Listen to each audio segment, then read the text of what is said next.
Hello everyone, I am युवराज। एक बार फिर से आप सभी का स्वागत है हमारे चैनल पर।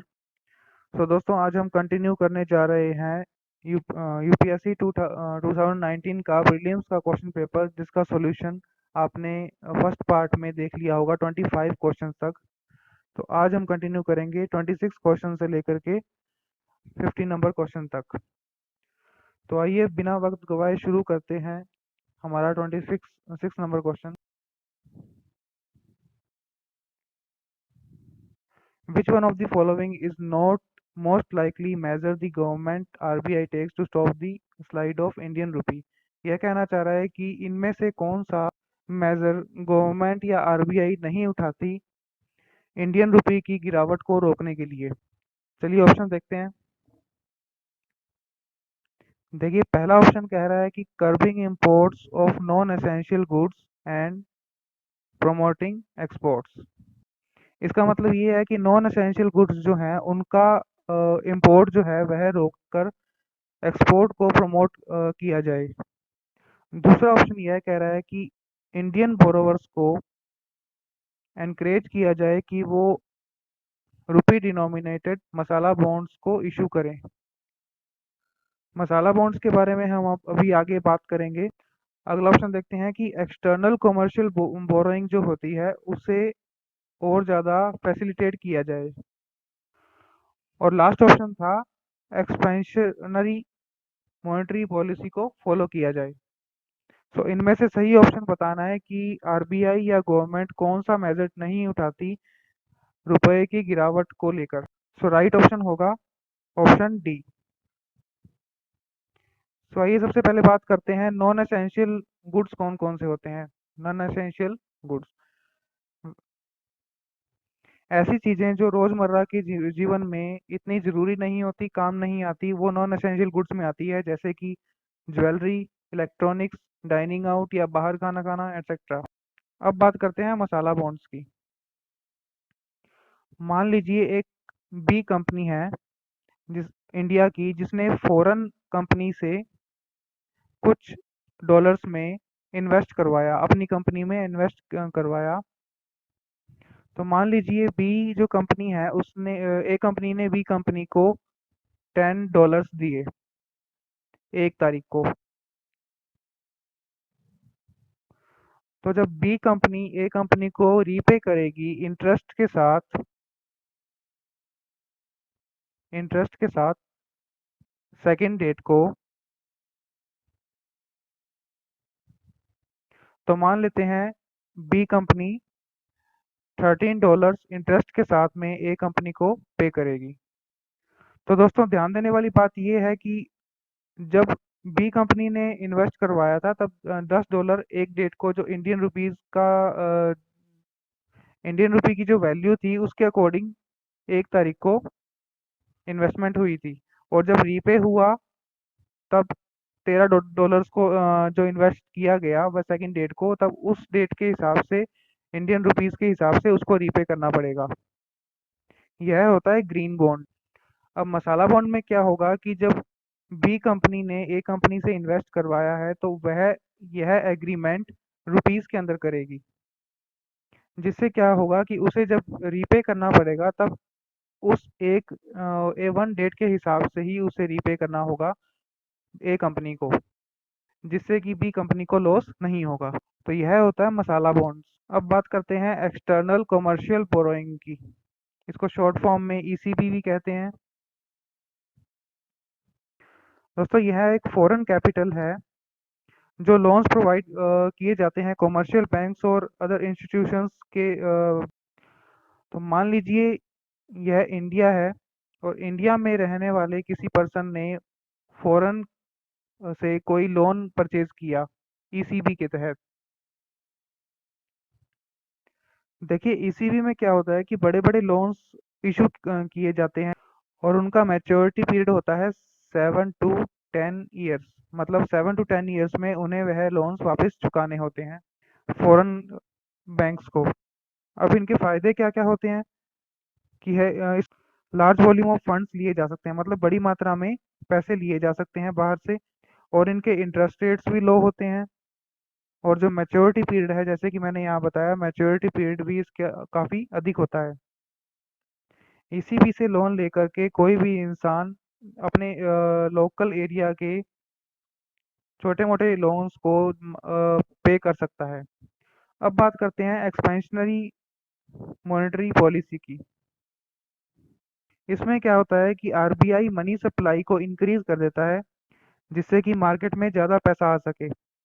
सो अगर आरबीआई मनी को इंक्रीज़ कर देगा मार्केट में, तो ज़ाहिर-सी बात है रुपए की वैल्यू डाउन चली जाएगी। तो यह हमारे इस क्वेश्चन का आंसर हो जाएगा। चलिए आगे देखते हैं। देखिए, आरबीआई ने कुछ निर्देश दिए थे storage of payment system data के तहत, जिसे डाटा डिक्टेट भी कहते हैं। और यह आदेश दिए गए थे पेमेंट सिस्टम प्रोवाइडर्स को। हमें बताना है कि ये आदेश कौन से थे। चलिए देखते हैं। तो इनमें से सही आंसर होगा ओनली वन, मतलब they shall ensure that entire data relating to payment system operator by them are stored in a system only in India. इसको समझने के लिए एक उदाहरण लेते हैं। जैसे कि मान लीजिए अमेज़न कंपनी है। यह कस्टमर का जो भी डाटा स्टोर करके रखती है, जैसे कि कस्टमर का डाटा और आ गया उसका नाम, मोबाइल नंबर, ईमेल एड्रेस, आधार, पैन नंबर,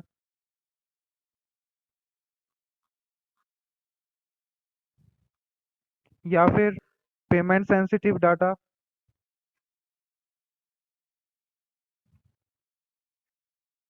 जैसे कि customer and beneficiary account details, या फिर पेमेंट क्रेडेंशियल्स,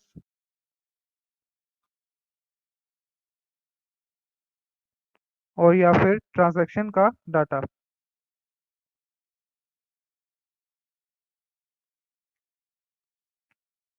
यह सभी क्रूशियल डाटा होता है जिस आरबीआई ने storage of payment system data या डाटा डिक्टेट के तहत यह आदेश दिए हैं कि ये सभी डाटा जो है यह इंडिया के अंदर ही स्टोर किया जाए, ना कि इंडिया से बाहर स्टोर किया जाए।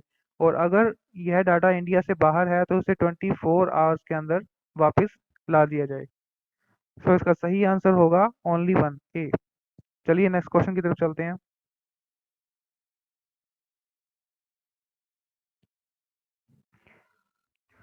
Which of the following adopted a law on data protection and privacy for its citizens known as General Data Protection Regulation in April 2016 and started implementation of it from 25th May 2018? देखिए, इस question में यह पूछा जा रहा है कि general data protection regulation के तहत इनमें से किसने एक लॉ अडॉप्ट किया था जो कि बेस्ड था डाटा प्रोटेक्शन और प्राइवेसी के ऊपर। चलिए ऑप्शन देखते हैं।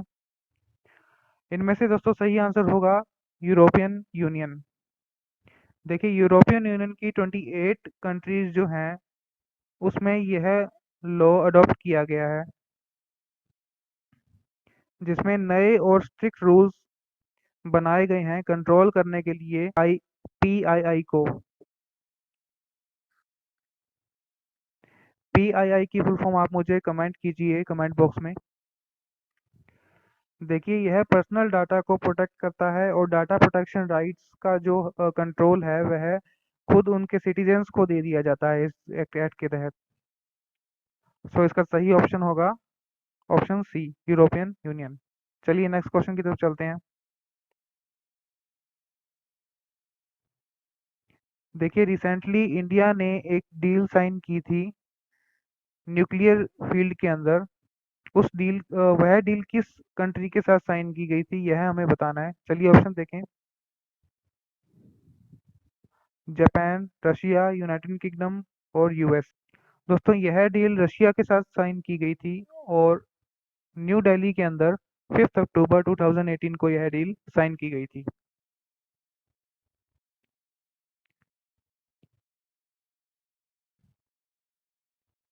The money multiplier in an economy increases with which one of the following? यह कह रहा है कि इकोनॉमी में मनी मल्टीप्लायर इनमें से किसके साथ इंक्रीज होता है। चलिए ऑप्शन देखते हैं। Cash reserve ratio, banking habit of population, increase in statutory liquidity ratio, increase in population of the country। तो दोस्तों इनमें से सही ऑप्शन होगा option B, increase in banking habit of the population.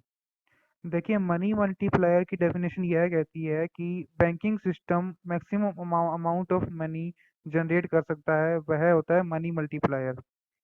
अब देखिए जितने ज़्यादा लोग जुड़ेंगे बैंकिंग सिस्टम से, उतना ही ज़्यादा मनी काम आएगा लोन्स में और क्रेडिट्स में या बैंकिंग एसेट्स में, और उतनी ही ज़्यादा इकोनॉमिक एक्टिविटी इंक्रीज होगी। इकोनॉमिक एक्टिविटी इंक्रीज होगी। अगर बात करें सीआरआर और एसएलआर की,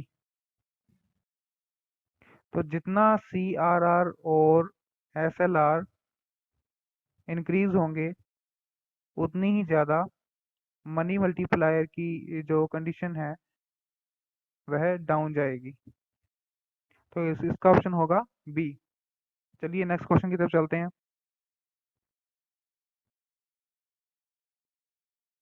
consider the following statements about particularly vulnerable tribal groups PVTG in India.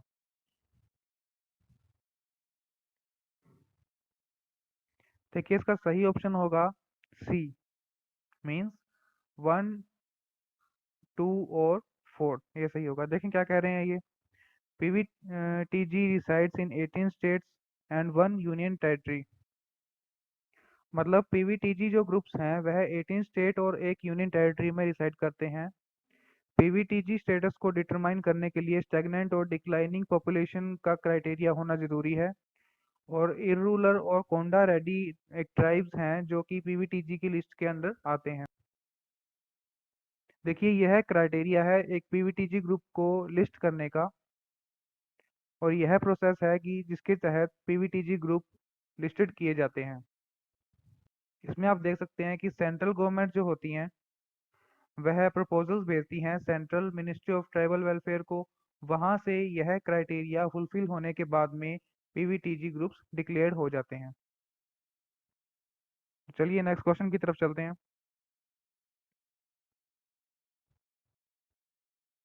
यह क्वेश्चन पूछ रहा है कि ऑर्डिनरी लॉज के जो प्रोहिबिशंस या लिमिटेशंस होती हैं वह क्या आर्टिकल 142 के अंदर जो पावर्स दी गई हैं उसके ऊपर लागू होती हैं। तो चलिए ऑप्शंस देखते हैं। तो दोस्तों इनमें से सही ऑप्शन होगा option B, the supreme court of India is not constrained in the exercise of its powers by laws made by the parliament. देखिए आर्टिकल 142 के तहत सुप्रीम कोर्ट को यह पावर दी गई है कि वह अपनी अधिकारिता के प्रयोग में अपने सक्षम लंबित किसी वाद या विवाद में से ऐसी डिक्री या आदेश पारित कर सकता है जो कि पूर्ण न्याय करने के लिए आवश्यक होता है।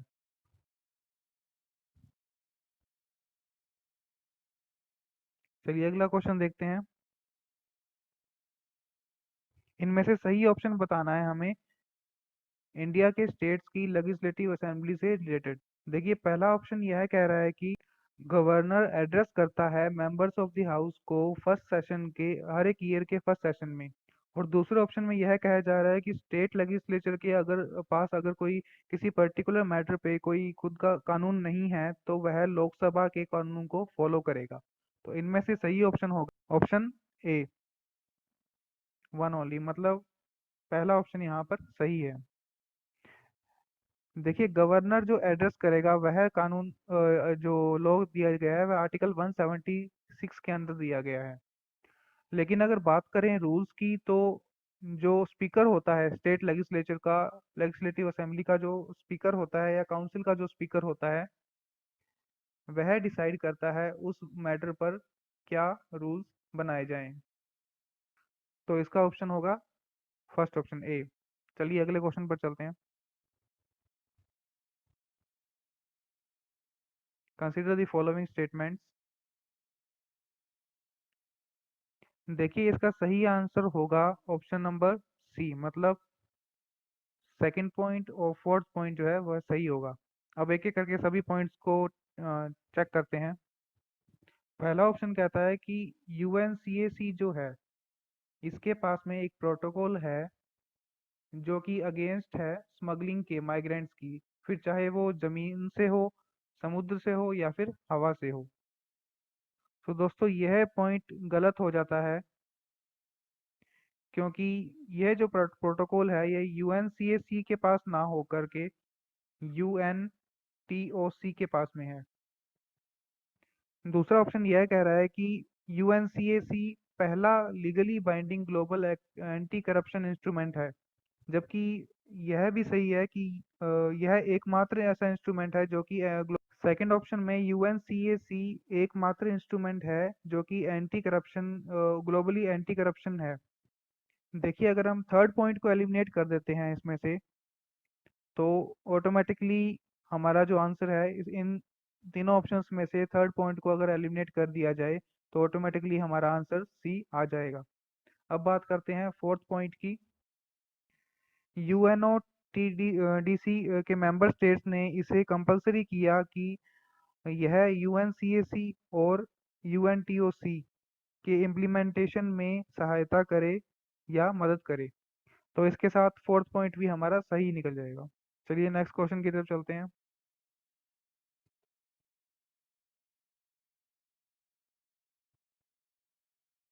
देखिए इसका सही आंसर होगा ऑप्शन नंबर बी। कैसे? जो एफआरए है, फॉरेस्ट राइट एक्ट, वह एक राइट देता है, एक अधिकार देता है एसटी और अदर कि वह बैम्बू या माइनर प्रोड्यूस जो होते हैं फॉरेस्ट के उनकी ओनरशिप, एक्सेस टू कलेक्ट या फिर यूज और डिस्पोज का उनको अधिकार दे दिया जाता है। सो जो सेकंड और थर्ड पॉइंट हैं वह हमारे सही होंगे। चलिए नेक्स्ट क्वेश्चन की तरफ चलते हैं।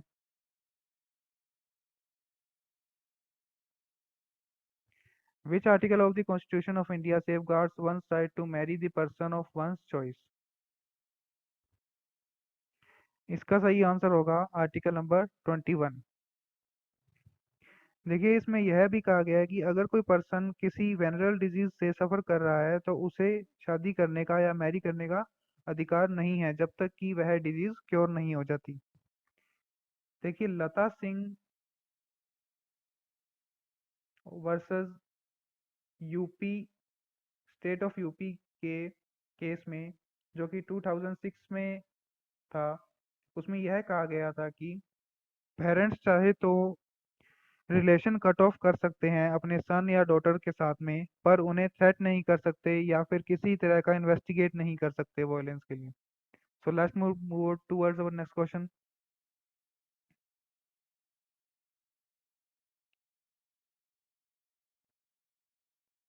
इसका सही आंसर होगा ऑप्शन नंबर सी, मतलब सही। Plant varieties are not eligible to be patented in India. India में प्लांट वेराइटीज जो होती हैं या एनिमल वेराइटीज हैं वो पेटेंट नहीं की जा सकती इंडिया की टेरिटरी में कहीं पर भी। यह बात आर्टिकल 3J के अंदर कही गई है। चलिए let's move towards on next question.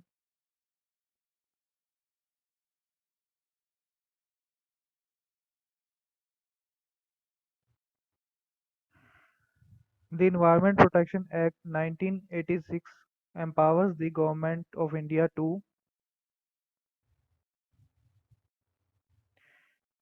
देखिए इनमें से सही ऑप्शन बताना है। यहाँ पूछ रहे हैं कि इन्वायरमेंट ऑफ इंडिया एक्ट जो है 1986 का, वह इंडियन गवर्नमेंट को क्या कौन सी पावर्स देता है। तो पहला पॉइंट कहता है कि क्या पब्लिक पार्टिसिपेशन करवाता है वह इन्वायरमेंट प्रोटेक्शन के अंदर, या फिर दूसरे लॉ में जो पॉइंट है उसमें यह कहा गया है कि इन्वायरमेंट जो पोल्यूटेंट्स होते हैं जैसे कि हार्मफुल गैसेस, उनके एमिशन और डिस्चार्ज के लिए स्टैंडर्ड्स डिसाइड करता है। तो इसका सही आंसर होगा बी, ओनली टू। चलिए नेक्स्ट क्वेश्चन देखते हैं।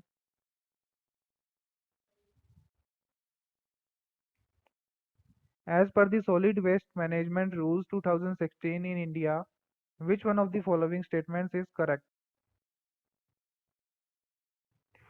दोस्तों इसका सही आंसर होगा ऑप्शन नंबर सी।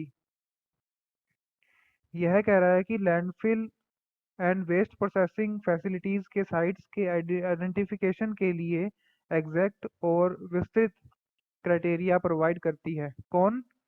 सॉलिड वेस्ट मैनेजमेंट रूल 2016 का। Next question.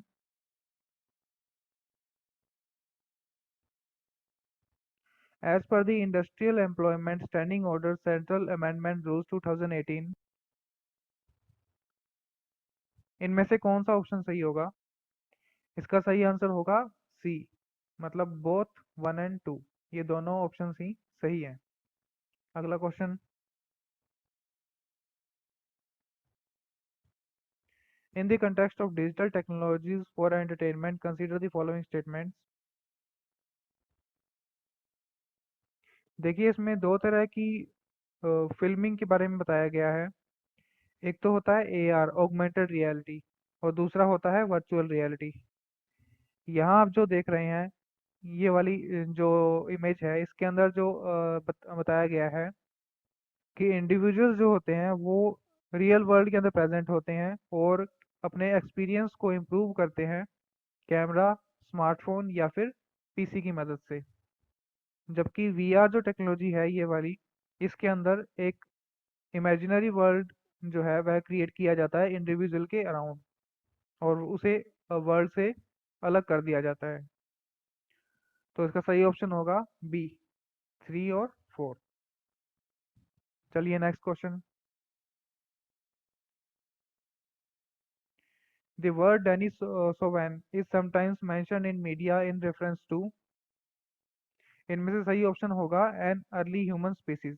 डेनिसोवन जो है वह अभी फिलहाल ही में जो इन्वेंट खोजा गया है, वह एक अर्ली ह्यूमन स्पीसीज है। यहाँ पर आप उसकी पिक्चर देख सकते हैं, यह एक फीमेल है। Next question. With reference to the recent developments in science, which one of the following statement is not correct? इनमें से सही ऑप्शन बताना है। एक बात ध्यान देने वाली है कि यहाँ पर जो है इस नोट वर्ड का यूज़ किया हुआ है। अक्सर हम क्या करते हैं कि इस नोट वर्ड को मिस कर देते हैं और सिर्फ करेक्ट पर ही ध्यान चला जाता है, तो हमारा जो ऑप्शन होता है वह गलत हो जाता है। तो इसमें दोस्तों सही ऑप्शन होगा ए। फंक्शनल क्रोमोसोम्स जो हैं वह नहीं बनाए गए हैं डिफरेंट स्पेसीज के सेगमेंट्स को लेकर। तो यह ऑप्शन हमारा नोट के हिसाब से सही होगा। जबकि सेकंड ऑप्शन जो है आर्टिफिशियल डीएनए जो है वह बनाया जा चुका है लेबोरेटरीज के अंदर। और थर्ड ऑप्शन में एक लिविंग सेल के बाहर लैब्स में डीएनए का पीस रेप्लिकेट कराया गया है। और फोर्थ ऑप्शन में जो सेल्स हैं वह बाहरी इन्वायरमेंट में डिवाइड कर सकते हैं, सेल डिवीजन कर सकते हैं। चलिए next question. Consider the following statements, digital signature is, इनमें से सही ऑप्शन बताना है। देखिए सही ऑप्शन होगा डी। इसके अंदर 1, 2 और 3 है, तीनों जो ऑप्शन दिए गए हैं ये तीनों ही सही हैं। पहला कह रहा है कि यह एक इलेक्ट्रॉनिक रिकॉर्ड होता है जो कि सर्टिफाइंग अथॉरिटी को जो इसे इशू करती है उसे आइडेंटिफाई करता है। सेकंड पॉइंट में इंफॉर्मेशन एक्सेस करने के लिए इंटरनेट से एक इंडिविजुअल की आइडेंटिटी के प्रूफ के रूप में काम करता है। कौन? Digital signature. थर्ड ऑप्शन, यह एक इलेक्ट्रॉनिक मेथड भी है जो इलेक्ट्रॉनिक डॉक्यूमेंट्स को साइन करने के लिए काम में लिया जाता है। चलिए आगे बढ़ते हैं।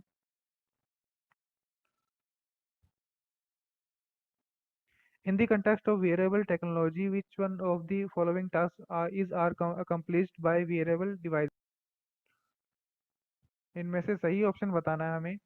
देखिए ये सारी टेक्नोलॉजी जो आपको दिखाई जा रही हैं ये सारी वेरेबल टेक्नोलॉजीज हैं, मतलब हम इन्हें हमारे शरीर पर पहन सकते हैं। इसका सही आंसर होगा डी, मतलब लोकेशन आइडेंटिफाई करने के लिए किसी पर्सन की ये टेक्नोलॉजी काम में ली जा सकती है, जिसे हम जीपीएस भी कहते हैं। दूसरा, स्लीप मॉनिटरिंग के लिए इस तरह की टेक्नोलॉजीज होती हैं। और अगर कोई पर्सन हियरिंग इम्पेयर्ड है तो उसे सुनने में सहायता प्रदान करने के लिए इस तरह की टेक्नोलॉजी यूज़ की जाती है। तो सही ऑप्शन होगा डी। चलिए next question. RNA interference RNAi technology has gained popularity in last few years। ऐसा क्यों है? इनमें से सही ऑप्शन बताना है हमें। देखिए इस टेक्नोलॉजी में क्या होता है कि जो क्रोमोसोम्स होते हैं उसके ऊपर जीन्स प्रेजेंट होते हैं और उनमें होता है डीएनए। तो इस टेक्नोलॉजी में क्या होता है कि आरएनए से प्रोटीन जो बनता है उस प्रोसेस को कहते हैं ट्रांसलेशन। आरएनए इंटरफेरेंस वाली टेक्निक के अंदर यह प्रोसेस जो है यह इनहिबिट कर दी जाती है, मतलब रोक दी जाती है यहाँ पर ही। अगर डिटेल में बात करें तो जो ये जीन्स प्रेजेंट है इसके ऊपर जो डीएनए है इसको कंट्रोल किया जाता है यहाँ पर आरएनए इंटरफेरेंस टेक्नोलॉजी में। तो इसका सही आंसर होगा ए। 1, 2 और 4th जो स्टेटमेंट्स हैं वह करेक्ट हैं। फर्स्ट ऑप्शन में बताया गया है कि यह जीन साइलेंसिंग थेरेपीज में काम में ली जाती है आरएनएआई टेक्नोलॉजी जो है। दूसरा यह कैंसर के ट्रीटमेंट में काम ली जाती है। और फोर्थ नंबर में यह जो क्रॉप प्लांट्स होते हैं उसके अंदर वायरल पैथोजेंस के रेजिस्टेंट के लिए काम में ली जाती है। Let's move towards our next question.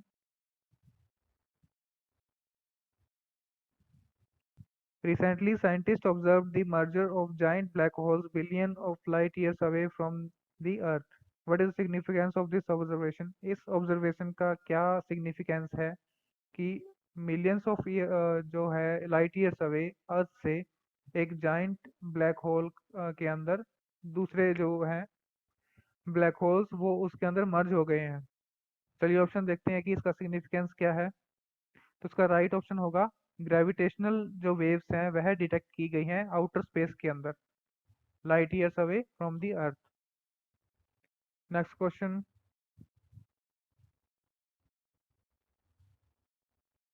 Which of the following are the reasons for the occurrence of multi drug resistance in microbial pathogens in India. यह कह रहा है कि जो माइक्रोबियल पैथोजेंस हैं इंडिया में उसमें मल्टी ड्रग रेजिस्टेंस क्यों पैदा हो रहा है धीरे धीरे। चलिए ऑप्शन देखते हैं। इसका सही आंसर होगा ओनली ए। 1 एंड 2 जो स्टेटमेंट दे गई हैं वह सही है। पहला है कि जो जेनेटिक मटेरियल है कुछ लोगों का उसके अंदर बदलाव। और दूसरा इनकरेक्ट डोज एंटीबायोटिक्स की डिजीज को क्योर करने के लिए जो ली जाती हैं उसके चलते माइक्रोबियल पैथोजेंस के अंदर मल्टी ड्रग रेजिस्टेंस पैदा हो रहा है। Next question.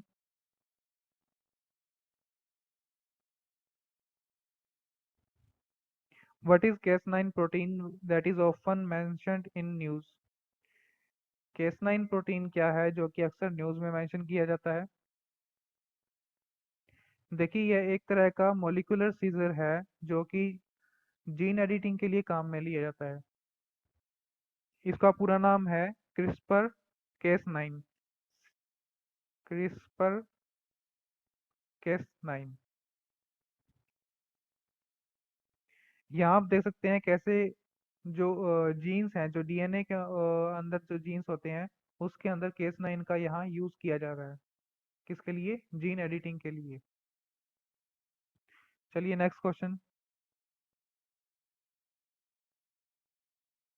Which one of following statements is not correct.